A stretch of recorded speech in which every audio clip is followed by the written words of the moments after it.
J'ai pas vu un Lyon aussi convaincant depuis de très longs mois, voire depuis les premières et deuxième journées de Ligue 1. Je vais juste poser une question, Nico, avant que. Dis-moi, en Ligue 1, je parle. Quand tu dis j'ai pas vu, je pense que c'est le match le plus convaincant de Lyon. Ok, ça, je veux bien te rejoindre. Mais est-ce que tu as trouvé que Lyon a fait un très bon match de A à Z? Peut-être pas de A à Z, de A Est-ce que, de A à M peut-être. Est-ce que tu peux considérer que ce match de l'OL, c'est un très bon match? C'est un très bon match. Ok. Ouais, C'est un très bon match. Moi, je pense que c'est un très bon match aussi. Après, on sait très bien que dans un match, je vois où Jonathan veut en venir, mais dans un match, il y a des temps forts et des temps faibles. On peut pas être bon sur 93 minutes. C'est pas ça. Mais bon, tu nous expliqueras alors. Mais après, c'est vrai qu'il faut pas oublier quand même qu'il concède l'égalisation. Il concède l'égalisation à la rigueur, c'est une erreur individuelle. Oui, mais bon, quand même, ils s'en sortent bien avec cette épaule hors jeu, comme disait coach. Ça sortait bien, ça aurait été. Oui, ça aurait été un miracle pour les Girondins de Bordeaux mais quand même, d'égaliser là-dessus, on en qui était méritait pas loin. rien sur ce match. Par contre, dans le jeu, franchement, moi je l'ai dit, depuis ses débuts, Cacré, il a quand même récupéré On va en parler. plus de 10 ballons par match, et c'est plus que tout autre milieu en Ligue 1. On va en parler de Maxence Cacré, Donc, évidemment, c'est un des thèmes. Il y a des joueurs qui se démarquent. de ce match. Amaury, est-ce que tu es d'accord avec nous Il posait la question, Jonathan, à l'instant. Très bon match de Lyon. Ouais, pour moi, je suis plutôt d'accord avec toi, Nico. C'est un des meilleurs matchs collectivement qu'on a vu depuis très longtemps à Lyon, même sous l'ère Genesio. Ça, on est tous d'habitude, d'accord. dans les matchs, on a rarement retourné des situations où on était mené par le jeu. Souvent, c'était par des exploits. C'était l'inverse. Amaury, rappelle-toi, avec Genesio, c'était l'inverse. Ouais, c'était ça. C'était tu menais, tu te faisais reprendre. Mais pour moi, ce que montre ce match, c'est ce que beaucoup de supporters disent depuis très longtemps.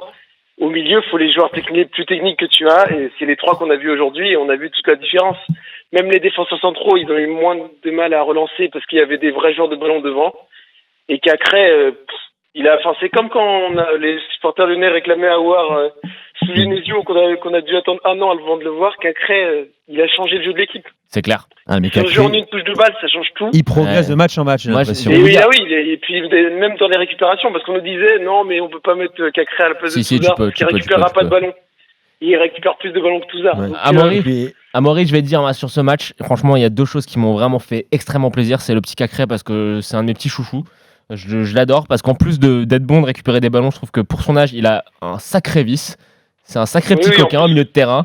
C'est un bon petit comédien, j'adore. C'est typiquement le joueur que j'adore. Je pense que le vice fait partie des qualités que tu dois avoir. Ouais, bah voilà, c'est de la malice, quoi. Il est malin. Il a cette malice-là. Et à son âge, c'est remarquable. Et surtout, ça m'a fait plaisir de voir Oussama Aouar avec le brassard de capitaine. Et dans l'axe aussi. Axial. Son poste. Ouais. Qui joue à son poste. Oui, c'est vrai que. Mais tu sais, on disait, oui, Lucas Touzard, il ne faut pas le laisser partir, même s'il y a une très belle offre du Hertha. Moi, je pense quand même que le milieu aujourd'hui, avec un Thiago Mendes, plus bouger, un match qui va un peu mieux. Il n'a pas perdu toutes ses qualités par rapport à l'an dernier, quand même si mais il a du mal à les retrouver. Oui, d'accord, mais on sait qu'il y a toujours une période d'adaptation quand tu arrives dans un club comme Lyon. Je rappelle encore ce que j'ai dit pour Vira. Pour un joueur, c'est pareil. L'intersaison, l'entraîneur qui vient pas, tu vois, les joueurs aussi, des nouveaux joueurs qui arrivent dans une nouvelle institution. Il faut un temps d'adaptation. Et je finirai par dire que les jeunes Lyonnais, ils prennent le pouvoir et on voit quand même qu'il y a quand même beaucoup de talent. On avait dit, et là Jonathan, tu vois, je rappelle aussi les trucs que tu as dit qui sont très intéressants. Un jour, non, là au contraire, il abonde. Jonathan avait dit qu'il ne fallait pas non plus que Lyon se dise, bon, les jeunes, ça va faire l'affaire, alors on ne recrute pas, et je suis complètement d'accord avec lui. Il va falloir quand même faire un recrutement intelligent, au moins sur un ou deux postes. Tu vois que je me rappelle aussi des bonnes choses que tu dis. Les ailiers notamment. Ouais, voilà. Moi je dirais même un attaquant polyvalent, tu vois, Mariano Diaz, comme on a dit. Alors peut-être pas lui, parce qu'aujourd'hui, Fred nous a dit qu'il gagnait trop d'argent au Real pour revenir. C'est une bonne idée. Mais tu vois, il peut jouer sur un côté, il peut jouer dans l'axe, même s'il est meilleur dans l'axe. Ouais, mais Kevin, plutôt qu'à Mariano Diaz, je préférais qu'on fasse confiance à un Gouiri en doublure de Dembélé, plutôt qu'à Mariano Diaz. Oui, mais t'as besoin de expérience. Amaury, moi, c'est là où je voulais en venir quand je demandais à Nico s'il avait trouvé que c'était un très bon match de Lyon. Pour moi, en fait, le match dans le contenu, dans la construction du jeu, c'était bien. Par contre, en termes d'efficacité et de réalisme, c'est pas ça du tout, quoi. C'est pas ça du tout. Moi, c'est pour ça, plus pour des ailiers, pour l'efficacité, parce que quand on regarde dans la première mi-temps, Cornet doit ouvrir le score avant même que Andersen fasse sa bourde. Oui. Traoré, c'est trop inconstant. Du coup, pour moi, c'est les ailiers qui manquent. Et tu sais quoi, aussi, je sais pas si vous avez eu le temps de vous concentrer sur ça pendant le multiplex, mais quand Dembélé marque, t'as l'impression qu'il est vraiment soulagé. Il est vraiment soulagé. Il va mettre un coup là dans le panneau de pub. Je pense qu'il était vraiment. Il a mis 3 en 2020. Non, je pense qu'il est vraiment soulagé de marquer parce que l'impression que j'avais en regardant. Ah ben non, en plus c'était même pas pendant le multipliage, j'ai une connerie. L'impression que j'avais en regardant ce match-là, c'était que Lyon faisait un très bon match, avait l'emprise sur le jeu, mais que dans les 30 derniers mètres, vu les imprécisions qu'il y avait, ça allait peut-être tourner en autre boudin. Non, mais tu as complètement raison. Ils doivent entre guillemets tuer ce match beaucoup plus tôt. Et c'est là où tu vois les limites de ton effectif. Oui, ça, je suis d'accord. Après, ça se joue à rien parce que Dembélé, il fait ce piqué franchement splendide dans un angle fermé qui tape la barre et redescend. Je pense plus aux occasions de corner, notamment quand il est tout seul face au but et qu'il la cadre même pas. C'est pour ça que je dis qu'ils se sont fait peur.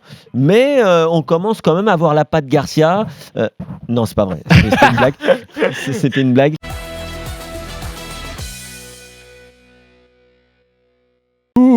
Là c'est mieux. Voilà. Toulouse, vas-tu descendre en Ligue 2 ? Toulouse est en grande difficulté, c'est pas nouveau. 10e défaite consécutive pour le TFC. 5-2, 5-1 encaissés à domicile au Stadium, alors que Diakité avait permis à Toulouse de reprendre l'avantage. Ouais. Doublé de Charbonnier, un but somptueux. On en parle dans un instant. Mbok, Cardona et Yohan Cour pour les Brestois. Franchement, alors on va essayer d'analyser ça de la manière la plus froide possible. On a vu beaucoup de matchs de Toulouse. C'est foutu ou pas la saison ? Oui, moi je pense que c'est foutu. 12 points. Il y a le premier point à noter, c'est que la composition alignée avec Koulouris et Sanogo associés en pointe, une espèce de 4-4-2 avec deux vrais joueurs de côté. Moi, sur le papier, je trouvais ça assez séduisant. C'était la première composition d'équipe qu'Antoine Camboré avait alignée, avec quelques changements, mais c'était le même dispositif. Tu avais les deux pointes associées. Ça avait donné cette victoire contre Lille, c'est ça, si je me rappelle bien. Et sur le papier, moi, je trouve que c'est assez séduisant. Le problème, on va résumer ça très simplement, mais c'est que tu ne peux rien faire si défensivement, tu es aussi naïf et faible. C'est même pas de la naïveté en fait, c'est de la bêtise défensive. Les 3 premiers buts brestois, c'est une question, enfin je sais pas, Kevin, t'apprends à pas lâcher le marquage à l'école de foot, il me semble, tu vois. Non, c'est un truc de c'est junior. Vraiment de la concentration, de la confiance. C'est une équipe qui pourtant menait au score, on l'a dit, qui a fait une bonne heure de jeu. Maintenant, n'oublions pas, et on va être obligé de le rappeler, même s'il y en a eu beaucoup ce soir, mais ils ont marqué sur 2 coups de pied arrêtés.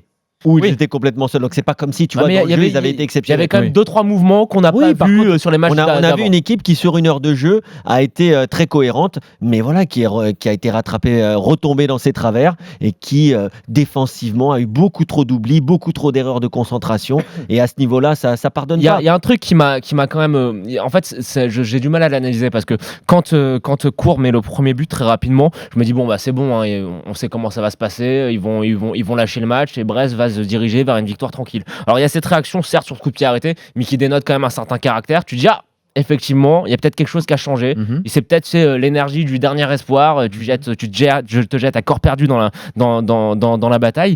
Et puis au final, ça tient. L'heure de jeu est assez convaincante. Par contre, quand Charbonnier égalise, là, ça part en déliquescence, quoi. Ouais. Ça part en déliquescence alors qu'ils avaient réussi à tenir une heure avec le bon état d'esprit, la bonne mentalité. Et je ne crois pas que ce soit un trou physique parce qu'ils n'ont pas non plus fait des efforts délirants sur l'heure de jeu. Tu vois ce que je veux dire ? Tu sais, c'est mental. Une fois que. Mais c'est ce que je te dis. C'est exactement ce que je te dis. Sauf que non mais Kevin, sauf que après le premier but brestois, cette équipe qui est quand même très malade, moi je m'attendais à ce qu'elle lâche. Elle a quand même montré qu'elle était capable de réagir. Oui, mais et ça m'étonne qu'ils aient pas. Après, quand tu prends ce but incroyable de Charbonnier avec cette reprise de volée d'eau en plus, où en une touche il te la met pleine lunette, tu sais quand tu es sur la pelouse, Nico et Jonathan, t'as l'impression que t'as le monde qui te tombe sur la tête. Tu dis non mais c'est pas possible. Pas là, pas dans ce match-là. L'autre il lui met une reprise de volée presque les yeux fermés qui finit en lunettes. C'est pas notre soir. En plus il met une frappe énorme Mbok également. En plus il met un doublé alors que Gaëtan Charbonnier il était bloqué à 3 buts. Pas très bien ce début de saison. On était quand même très déçus statistiquement de son début de saison. Hein. Brest a marqué 4 buts entre la 72e et la 85e minute de jeu. 4 buts en 13 minutes. Et le but d'Mbok. Toulouse a lâché, exceptionnel. Mais Charbonnier et Mbok là on a 2 des plus beaux buts de la saison pour l'instant. Rennes sur le but de Mbok. Et la frappe, c'est la frappe, elle donne, il y en a elle tape la barre et elle frappe de 30 juste un petit big up à l'entraîneur de Brest, Olivier Dallaglio, qui a été beaucoup critiqué pour avoir fait tourner face à Lyon en coupe. Au final, il a bien fait parce que moi je suis d'accord avec lui. Brest a quand même un objectif principal, c'est de se maintenir en Ligue 1. Et la coupe, il y a encore le Paris Saint-Germain qui est qualifié. Voilà, il a géré son effectif intelligemment et c'est un des meilleurs coachs qu'on a en activité en Ligue 1. C'est un des très bons coachs français. Donc je suis content que ce soir il ait la victoire après une semaine où il a été un petit peu chahuté. Il faut être prudent, mais Brest, après 20 journées, 25 points. Le maintien va sûrement jouer à 37, 36 points. Sachant que maintenant, manière. c'est le 18e est barragiste. Je crois qu'il n'y aura pas de souci pour Brest. et Moi, juste, je vais pas juger tout de suite parce que c'est très compliqué. quand Ouais, même dans mais cette Ligue non, mais il y a 1. quand même tu sais ce qui est bon Ils pour sont eux ce bien soir. partis avec ce Non, ce qui match-là. est bon, ça fait c'est du bien. qu'ils gagnent à l'extérieur. Ouais. Alors qu'à l'extérieur, ils sont quand même un petit peu en difficulté. Alors que chez eux, à Brest, dans ce petit stade où tu as l'impression que tu es au bout du monde, Mmh. c'est très compliqué et ils sont très très très performants à domicile. C'est une autre équipe à domicile. Donc là, de prendre 3 points à l'extérieur, même si c'est contre Toulouse, peu importe, dans leur cahier de charge, c'est nickel.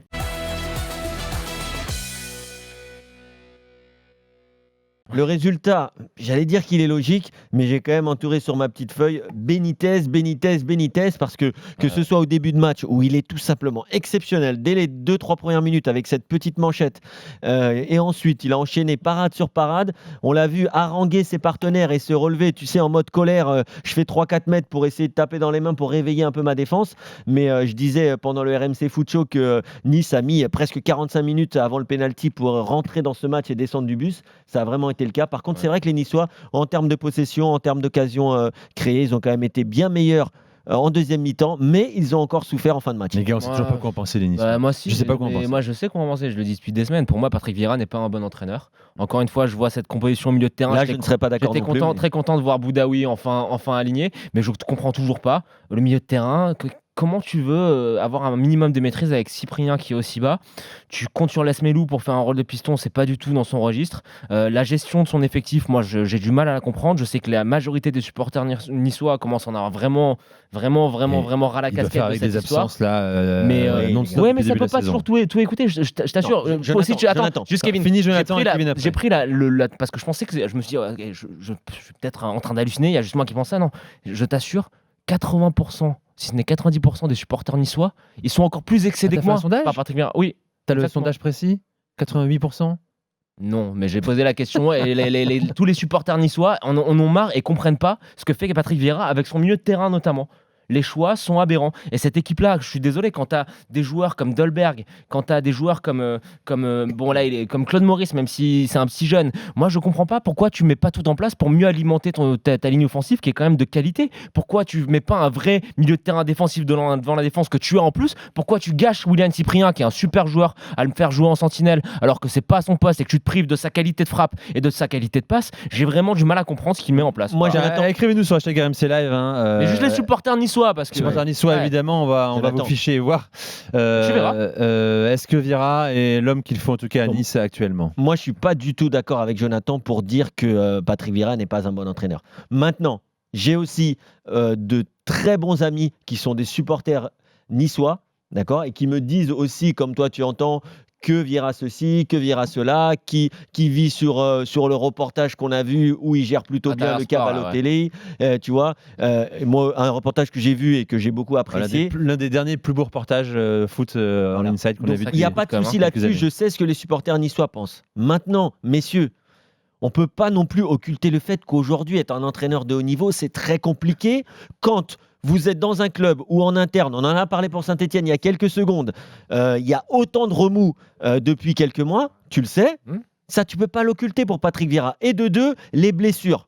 Les absences, le coup de la montre volée, le coup de ceci. Non mais tu rigoles, mais Là, c'est- non, mais c'est t'as c'est- raison. c'est autant de perturbations qui C'est au niveau intéressant ce d'un que tu groupe, dis, oui. c'est au niveau d'un groupe, c'est très C'est difficile. très intéressant ce que Kasper tu dis. Dolberg, Ouais. moi j'ai dit j'adore ce joueur et on en parlait, il n'y a aucun souci.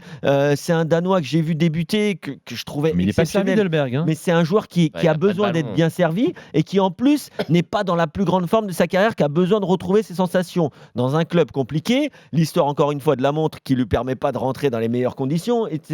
Ok, passons. Maintenant, Patrick Vieira, aujourd'hui, Jonathan, franchement, je sais que tu connais le foot. Je sais que les supporters niçois aussi connaissent le foot. Mais quand même, regardons l'effectif de l'OGC Nice. Vous n'allez pas me dire que si vous mettez n'importe quel, vous pouvez mettre Lucien Favre, peut-être qu'il y aura des principes de jeu plus définis, peut-être qu'on verra un jeu plus clair, plus cohérent, peut-être. Mais on va pas me dire que l'effectif de Nice, il est quand même de grande Je vais qualité. dire dans cette le problème. Moi, le problème Cyprien. Non, mais attends. Kevin, Cyprien, le c'est un problème, bon je vais te joueur, répondre mais très précisément. il le met là où il pense Le qu'il va problème. se consolider le plus son équipe. Le problème. Il a Dante Kevin, qui joue avec une le caravane sur le problème, jeu. le problème, c'est le même en fait. C'est que, alors, moi, mon appréciation sur Patrick Vieira, je l'ai précisé. Je pense que pour l'instant, c'est un mauvais entraîneur, mais ça ne veut pas dire que ça ne deviendra pas un très bon entraîneur. Je pense qu'il a été dans un club de Ligue 1, même s'il a eu quelques résultats. Je pense que c'est de la marche, c'était peut-être un petit peu trop haute. Après, moi, je te donne le point précis sur lequel je ne comprends pas. C'est son organisation au milieu de terrain. Tamézé est sorti de l'équipe alors qu'il a fait des bons matchs juste parce qu'il s'est embrouillé avec Patrick Vieira. C'est quand même un petit problème. On loue sa gestion d'équipe. Si tu t'embrouilles avec ton patron, tu crois que tu vas travailler demain ? Tu en as besoin, mais non, je te le dis, tu travailles tous les jours, il s'embrouille avec ses patrons. Ouais. Il est encore là, je suis mon propre patron, c'est ça le truc. Non, mais tu vois. Non, mais d'un côté, vas-y. Et moi, ce que je comprends pas, c'est que tu vois que ce milieu de terrain là, cette formule là ne fonctionne pas. Pourquoi tu t'entêtes ?